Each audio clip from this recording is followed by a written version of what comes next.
It's early in the morning on the 21st of June and the sun is already blazing golden in a sapphire sky. A carefree young man takes a walk.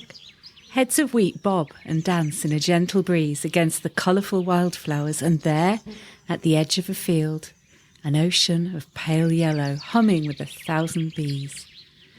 A young woman emerges from a gap in the hedgerow. At this time of year the sap is well and truly risen. Shall I? He wonders. Dear listener, he does. And of such decisions, folk songs are born.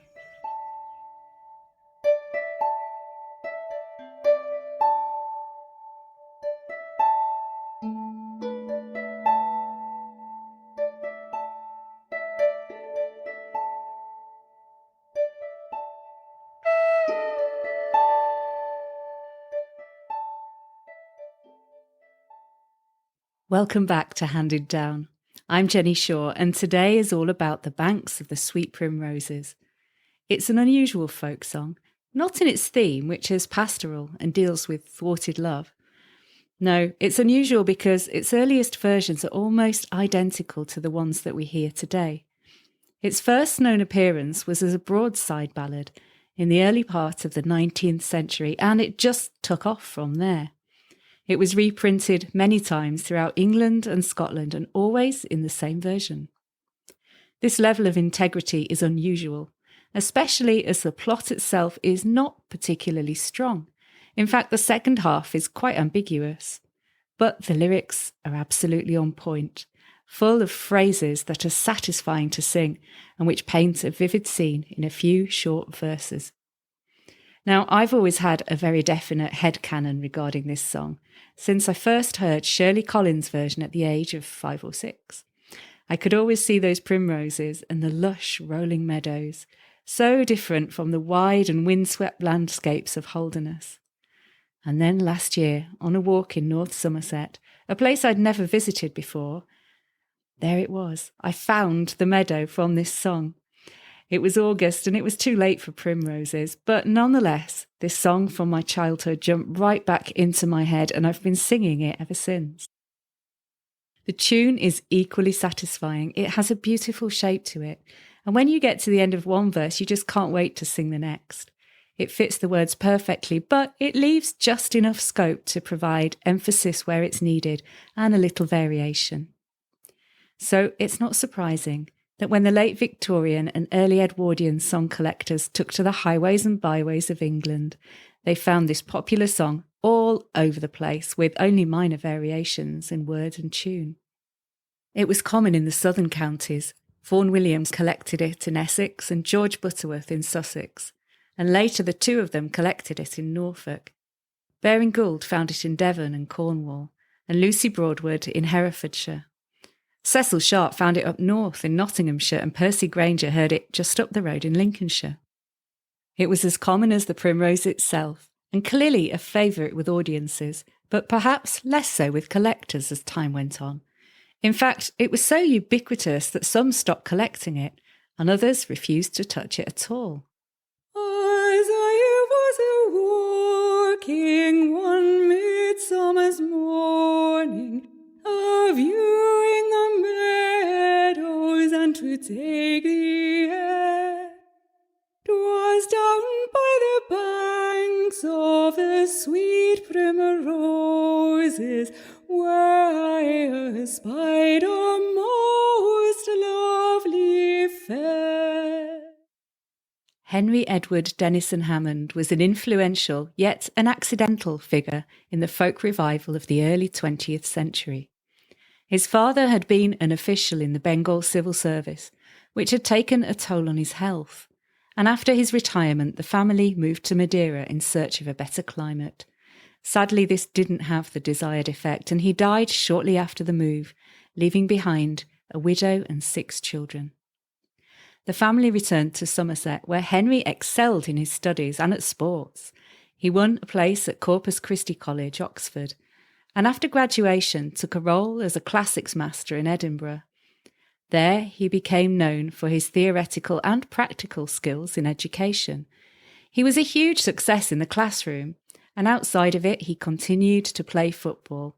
He seemed to be set for a glittering career, and in 1899 his big opportunity came when he was offered the role of Director General of Education in Rhodesia.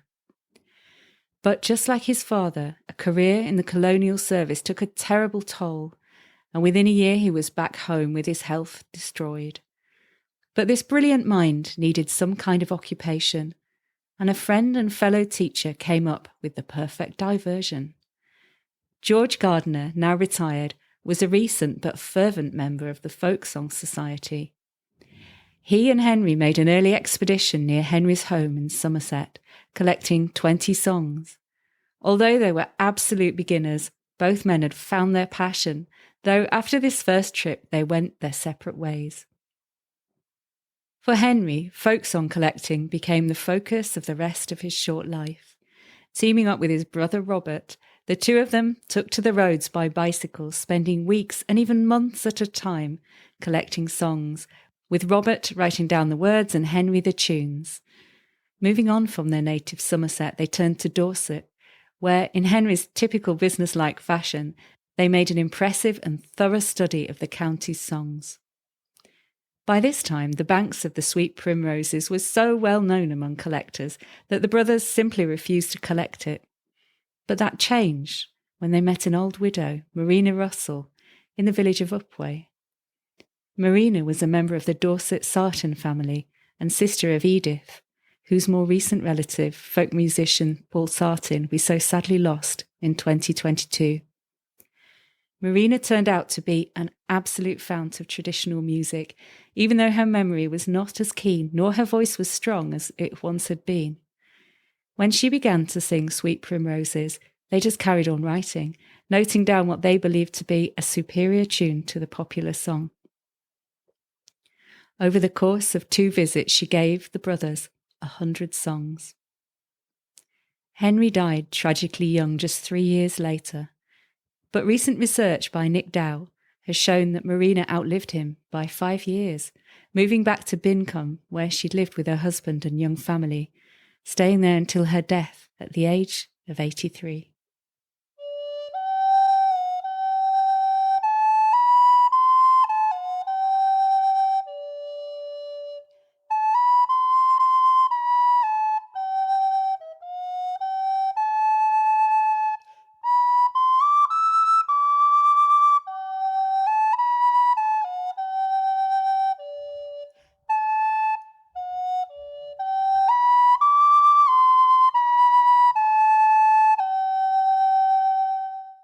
But what about the song itself?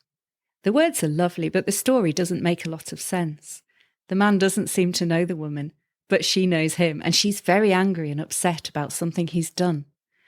One of them, and it's not completely clear which, talks of their plan to withdraw from the world, and yet the song then ends on an optimistic note, especially positive for a folk song.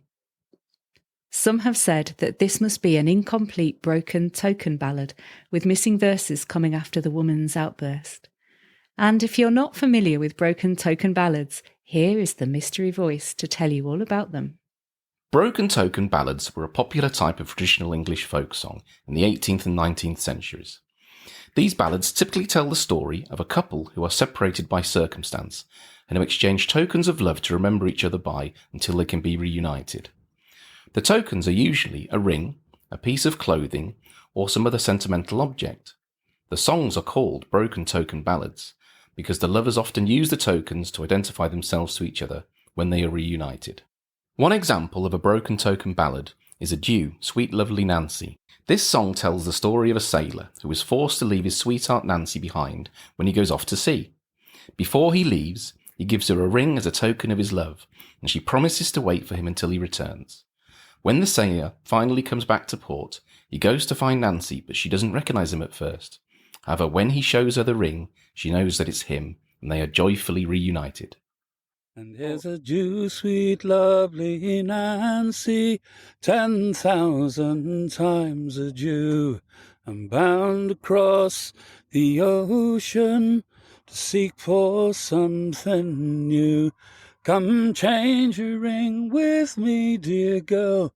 come change your ring with me, that it might be a token of true love when I am on the sea. But there is another possibility. A young woman is walking through the fields in summer, minding her own business, and then out of nowhere, some bloke gets right up in her face and does an old-time version of "Cheer up, love. I know what to cheer you up." She wants him to back off, so she kicks off a bit. She's loud and assertive in her takedown, and I wonder if she's trying to alert others to what's going on, perhaps for her own safety. And if you're a woman listening to this, you've probably done something similar at some point in your life. Or did she know him already? Well, maybe. Perhaps he'd tried it on with her before and just forgotten, which makes this more of a comedy. Especially so if she was tempted by this the first time round, but then later thought better of it. Or perhaps he was a notorious young man, like young Rambleway, and she had her guard up for fear of being taken in. Either way, this has the potential to be a song with an unreliable narrator. Did he really just step up to her, thinking for to view her? I mean, is that all he did to provoke such an outburst? And here's something else I found. Modern versions usually have that incongruous final verse addressing young men, but in older collected versions and broadsides, it's aimed at women. Come all young maids who go a-courting. In these older versions, it also sounds as though the woman is the one threatening to go down to the lonesome valley, and in that context it sounds like she might be just sounding off. But I'm quite sure her day improved no end once she'd successfully got rid of this false young man.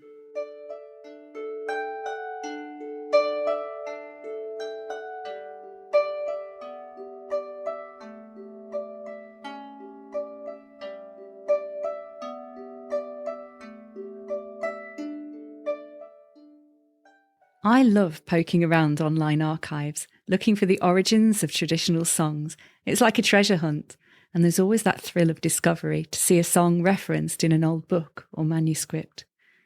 This song has proved very elusive before 1850s, so much so that I'm inclined to go along with the theory that the song was originally written as a broadside. I always have to remind myself that every song was written by someone.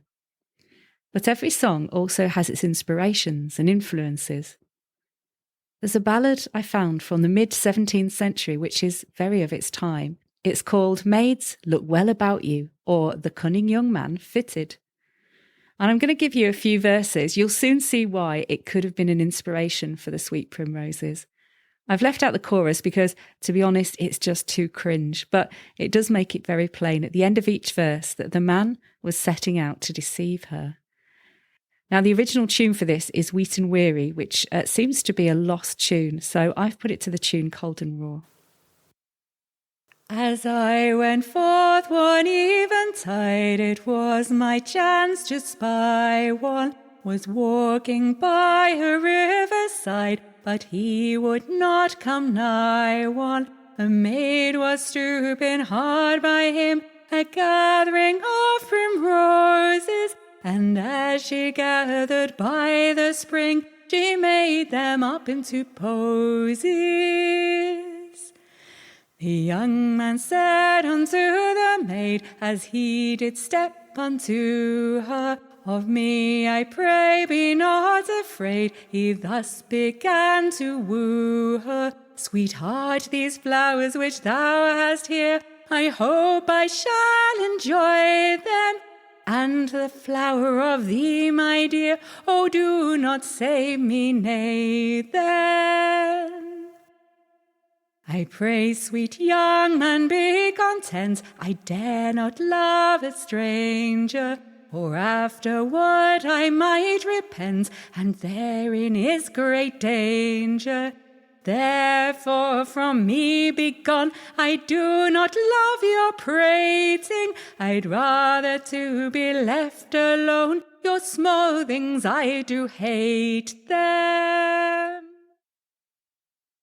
The song goes on at great length, with the young man persuading her every way he can to lie down with him on the bank, and he does use the word bank.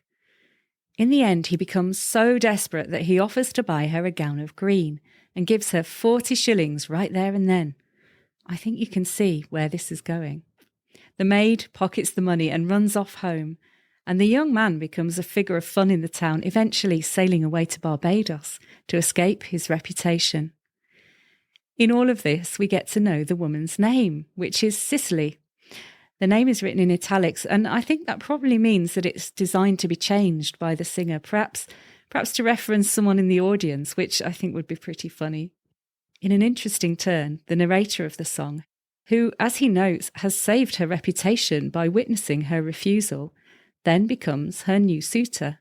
The two of them get married, and they're much celebrated in the town. This ballad has a named author, Peter Fancy, who also wrote the popular ballad The Asian Life of Man, and a political ballad about the coronation of Charles II. We can't rule out a political or satirical element to this ballad either. It appears in the Book of Fortune, a 1650s collection of ballads from the English Civil War and interregnum, with a distinctly royalist lens. Would its original readers have identified the false young man as Cromwell, the hidden narrator as the king in exile? Well, it's possible. Going back even further, the opening words of the song, "Walking out to view the fields," is a very old form of opening.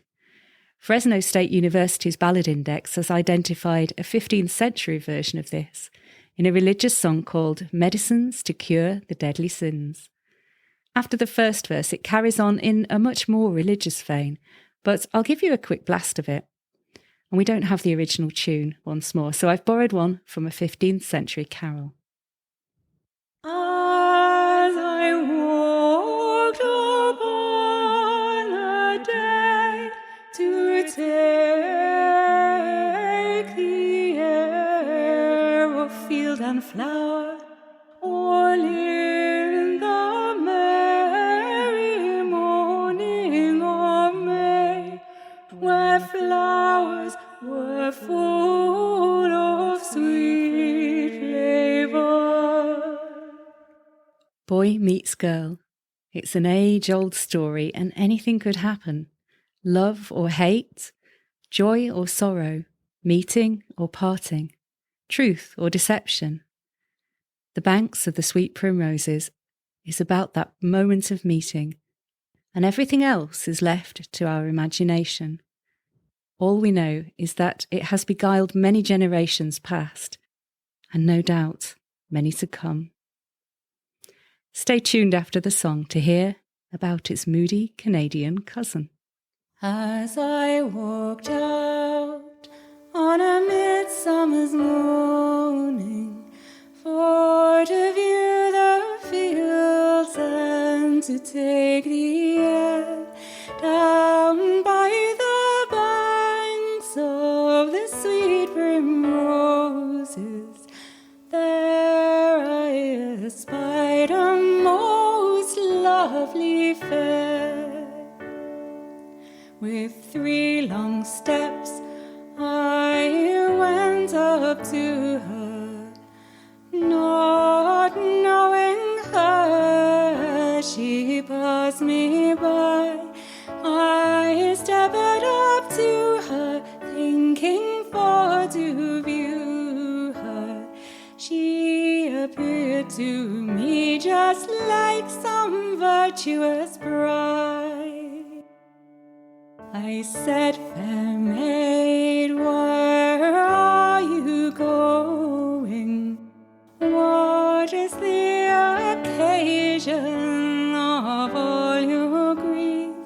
I would make you as happy as any lady, if you will grant me one small relief. Stand off, you are deceitful, you are deceitful and a false young man. It is you that has caused my poor heart to wander, and to give me comfort it would be in vain. Then I'll go down to some lonesome valley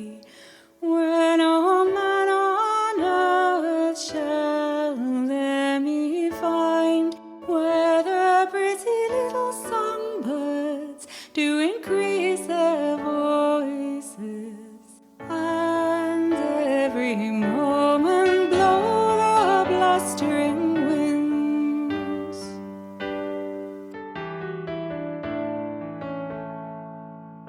Come all you may to go a-courting, pray pay attention to what I say, for there's many a dark and a cloudy morning turns out to be a most sunshiny day.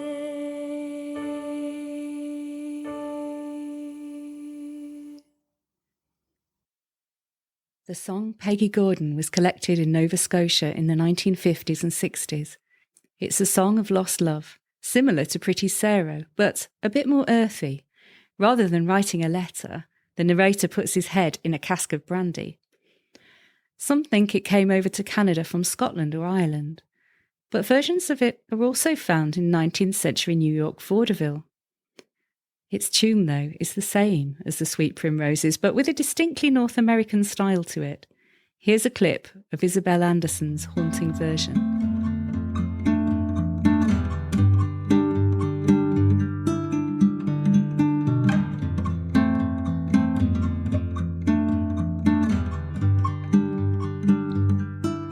Oh, Peggy Gordon, you are my darling.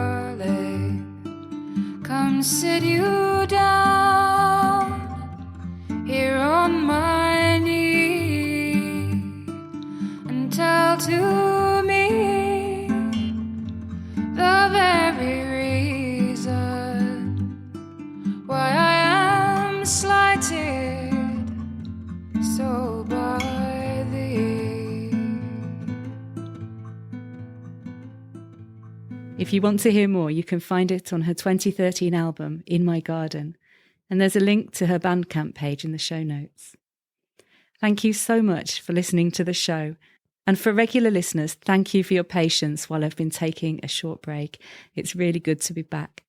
If you enjoy the show, please tell at least one other person about it. That makes such a difference. We'll be back soon.